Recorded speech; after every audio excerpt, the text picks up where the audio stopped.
Here's some answers. If you have any particular questions at any point, do you have do ask them, particularly in the kind of breaks between the kind of scheduled questions, and that will be fine. Just see. And yeah, I can introduce myself a bit or something. Yeah, just seeing if you speak again, could you pop up on the main screen? Remember how to? Yeah. Yeah. Okay, so it's perfect to go. Okay, so over Okay. to you then, Georgia. Yeah. Hi, my name's Georgia, and I am 31, and I live in Denmark. And I moved here from London when I was 10 with my family. And I have paranoid schizophrenia, which I was diagnosed with in 2012 after a 7-month long hospital stay. And since then, it's I've been focused on my recovery. I also happen to be an artist and an author. I have written two books, one in Danish, one in English. The English one is called Voices Off Talking About Schizophrenia, and it looks like this. Um, and um, and I'm also an illustrator of um, some books other than my own. And yeah, I look forward to talking to you today about my life with schizophrenia and yeah, everything that it has entailed so far. Perfect. Okay, so question one. Yeah. When were you first aware in your childhood that you might have any symptoms or any difficulties? Well, the funny thing is, I have heard voices all my life, and I did not realize that it wasn't normal to hear voices back then until actually I fell ill when I was 17. But my very first memory when I was 3 years old was I was just woken up. I was looking at a painting on the bed, sorry, on the wall opposite my bed, and I just remember thinking that there was something in my head that wasn't my own thoughts. Um, and that was voices, and that was my first memory of all time, not just of voices. And so yeah, that was my first encounter with symptoms of the illness, which I didn't know at the time were not normal because I had never experienced anything else. So yeah, but later on, when uh, when I fell ill and was hospitalized when I was 17, that was when my parents found out that I was hearing voices, and so yeah, that was uh, that was how it went, I think.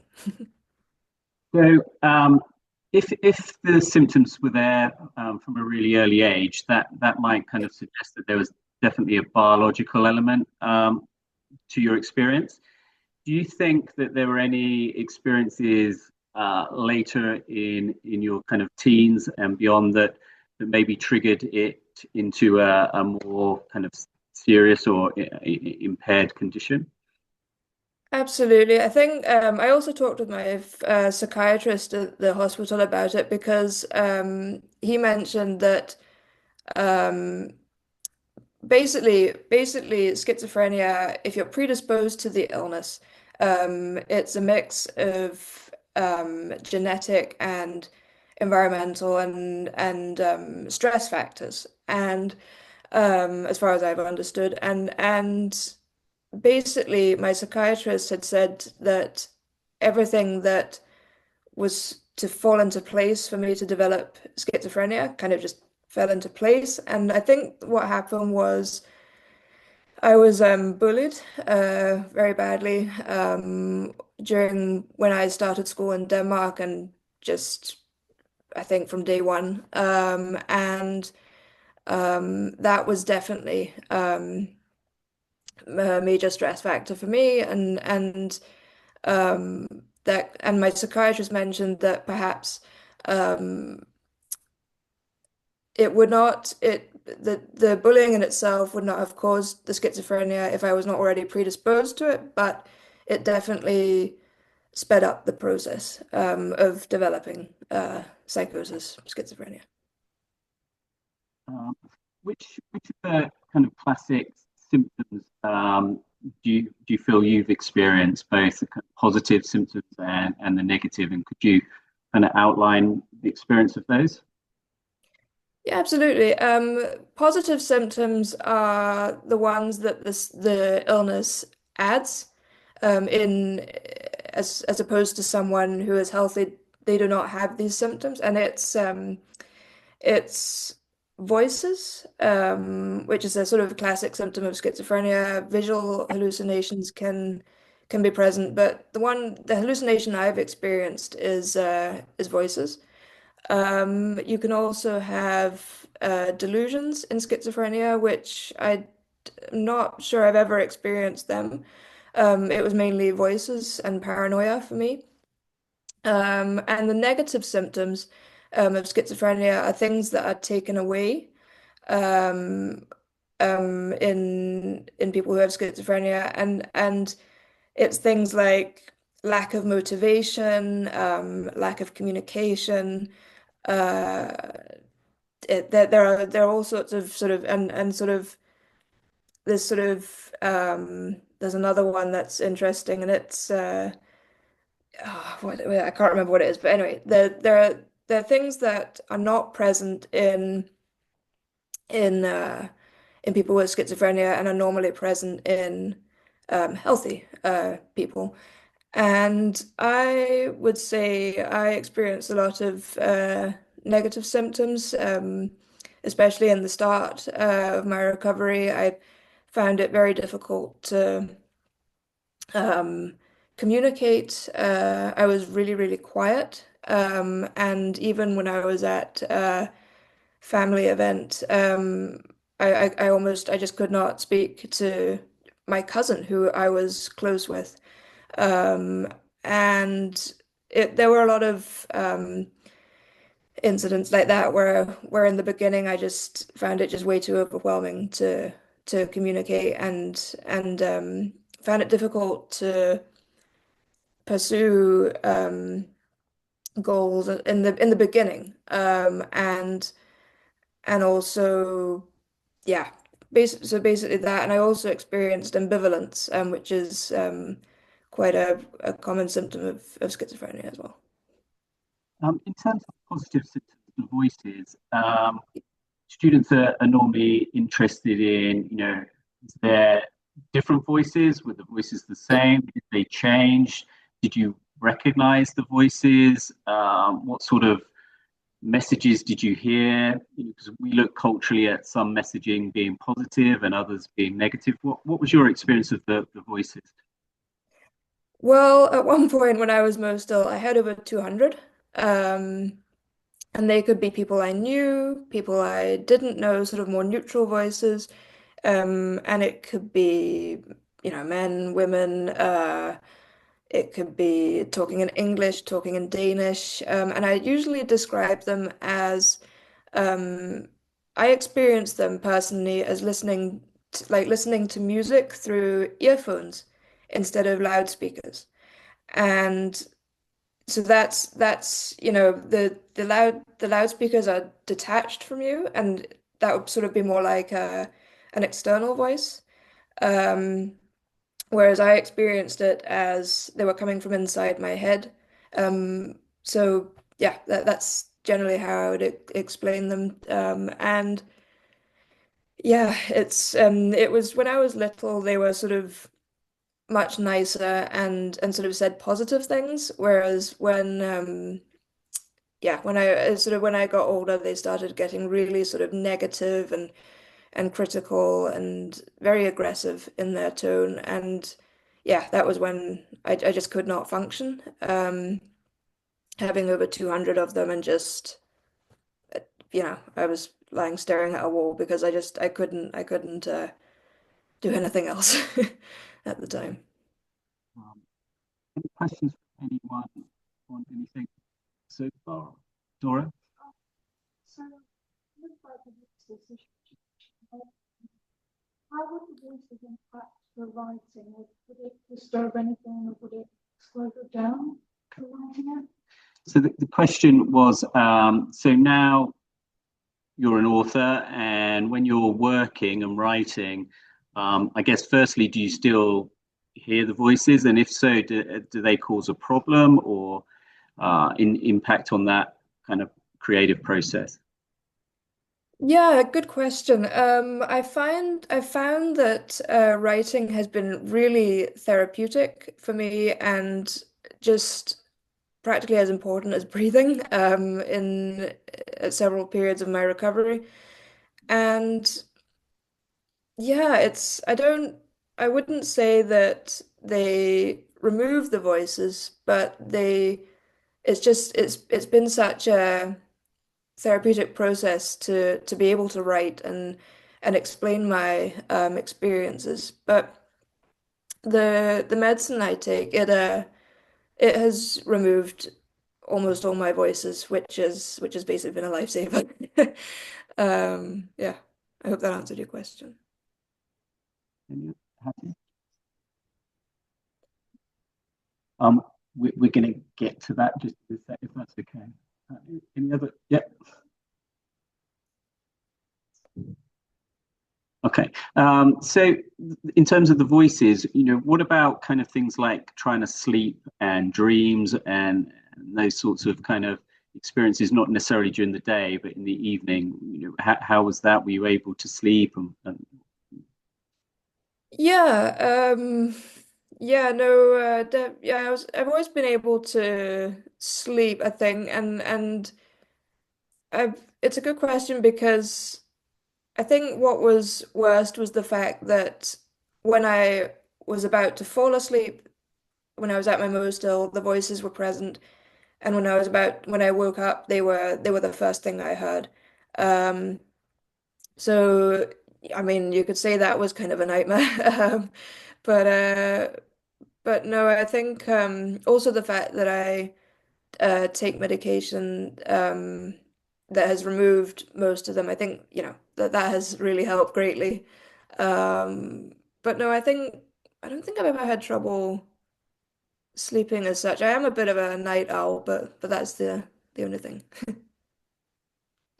Um, the next question, so you've had the psychotic episode in your teens and then hospitalization. Could you maybe touch on what that process was like? How long were you in hospital for? How were you stabilized? And then what was the path to get released from hospital?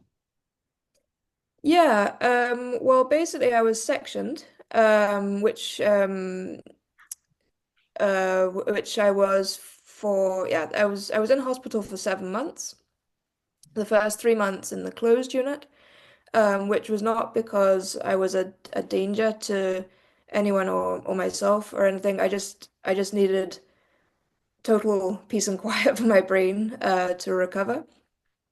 And gradually, I started taking medicine while I was in hospital, and gradually I could get out of the acute stages of psychosis and start my recovery.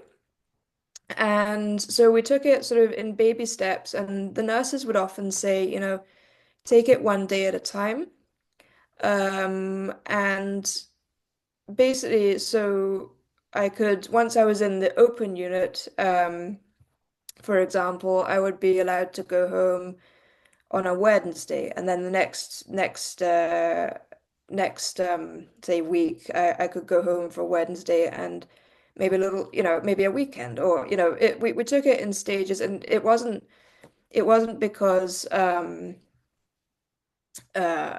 I mean it was because we needed to reduce the um the stress factor. So I just had to be in a really peaceful environment that the hospital was.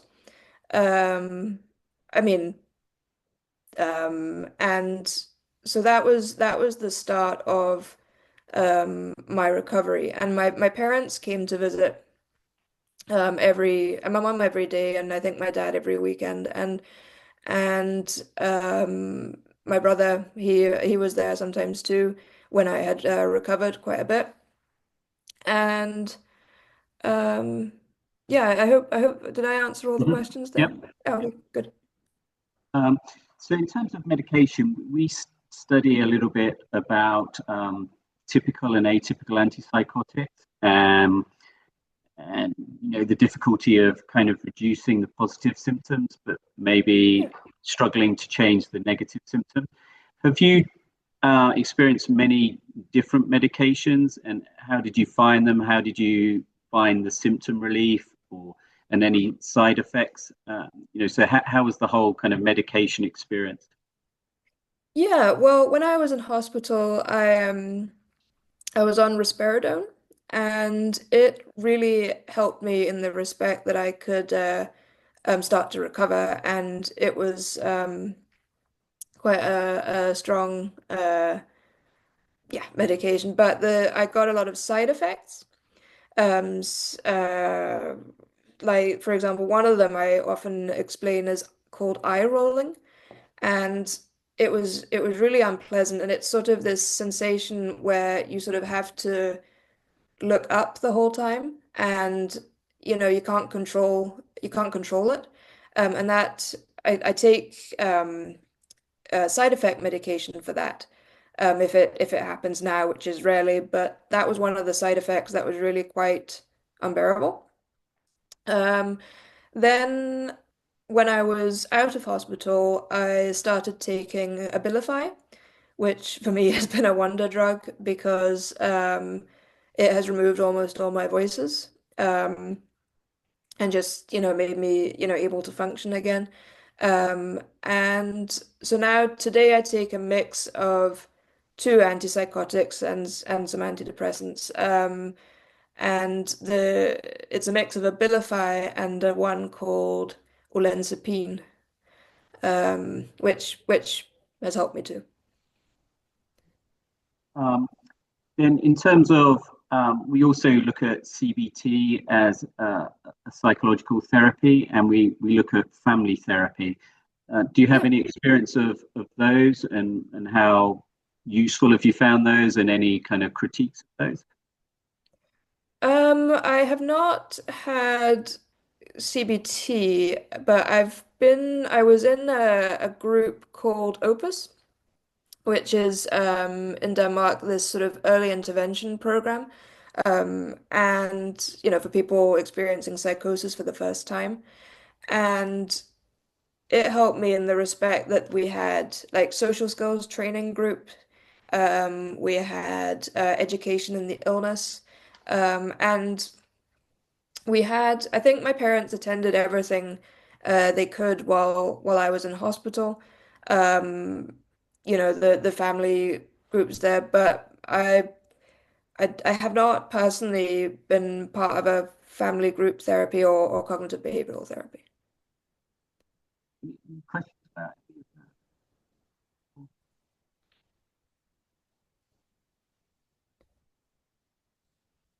Yeah, we've done that. Anything? And how did the parents feel?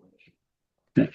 So the question was, how did your parents feel with the diagnosis, and how's the experience been for the family moving forward? Yeah, well, the funny thing is, when I got my diagnosis, for me it came as a relief. I finally had the answer to why I had struggled. And for my parents, it came as a shock to know that I had been hearing voices all my life.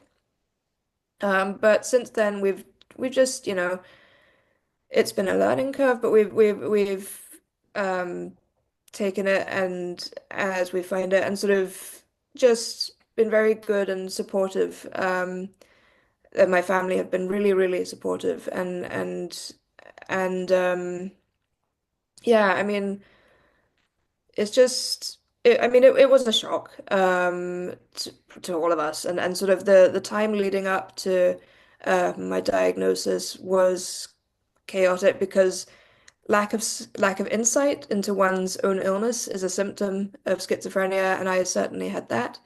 Um, and basically, so it was everyone around me, my family, my friends, they could see something was wrong. They didn't know what, and I didn't think anything was wrong. So, so that, so it was also probably a relief, I'm sure, for them when I got to hospital and they knew I was being taken care of.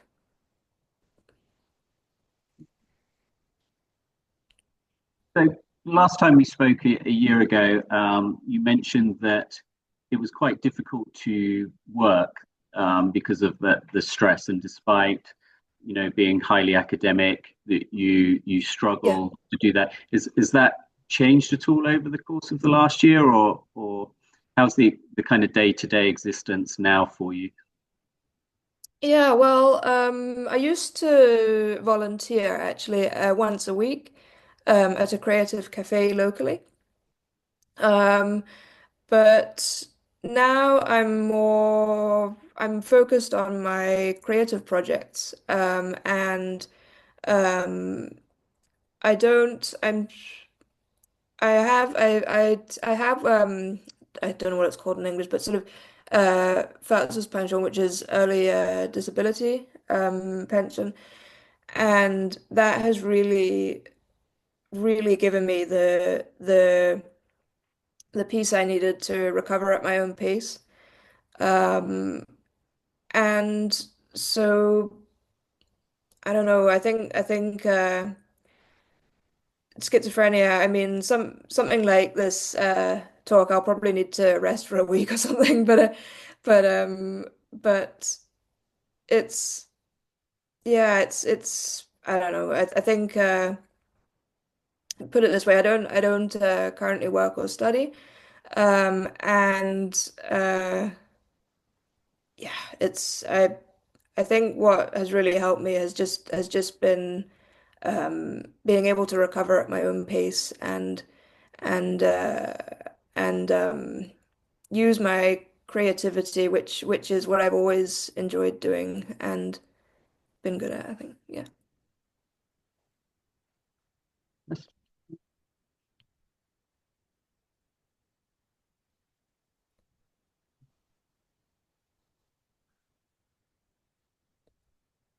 So currently, you're taking various medications, and the symptoms seem like they're reasonably controlled. Do you still feel that you have trouble sustaining attention and kind of following through on longer range, more difficult tasks? Um, I've got better, I think, ever since I was at my most ill. Um, so so yes, I do experience getting overwhelmed and tired and just needing to say, okay, this week or whatever, I need to just, not have any social arrangements. I just need to um not do anything, not see anyone. I still have periods where I just need to, really rest. Um and yeah, I I think it's an interesting question also, and I think I've come very far in my recovery. And I use my voices as an alarm system because I know that when they start getting bad again, that's when I, need to take a time out and all that. And um I just I've come far in my recovery, but I also still have my limitations that I need to respect, and that's been a learning curve for me too, just thinking, okay, I there are things I want to be able to do and sort of figuring out how to work towards them, but also making sure I don't stress myself in the process. Yep, Hattie.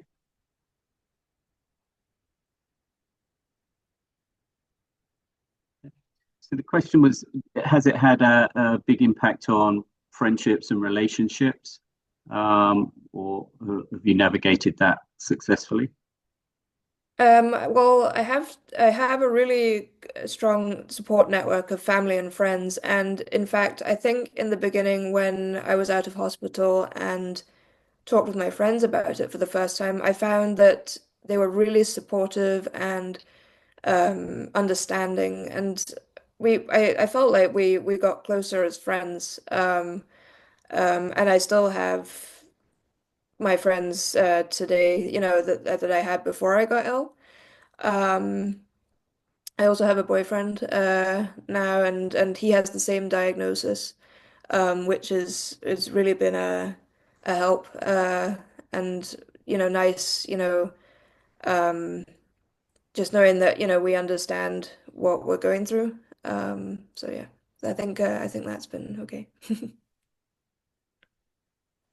Mhm.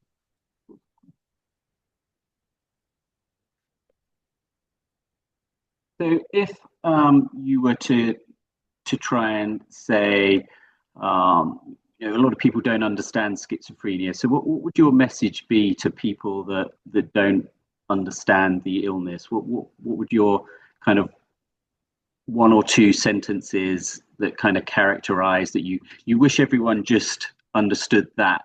What would the answer be? Yeah, I would say that it's not multiple personalities.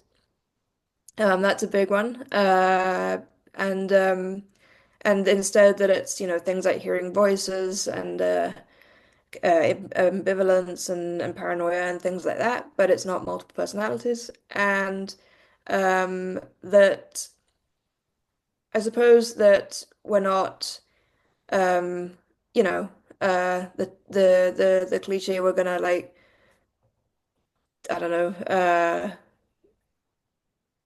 come out and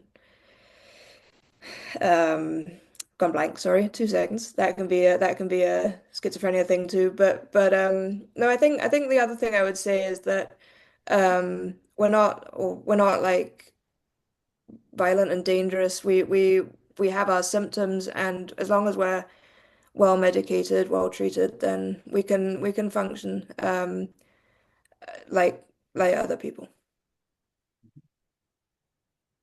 Any final questions? Okay, so we'll finish there, Georgia. It's great to Okay. see you as always. We'll finish with a big round of applause that hopefully you'll be able to hear. Thank you.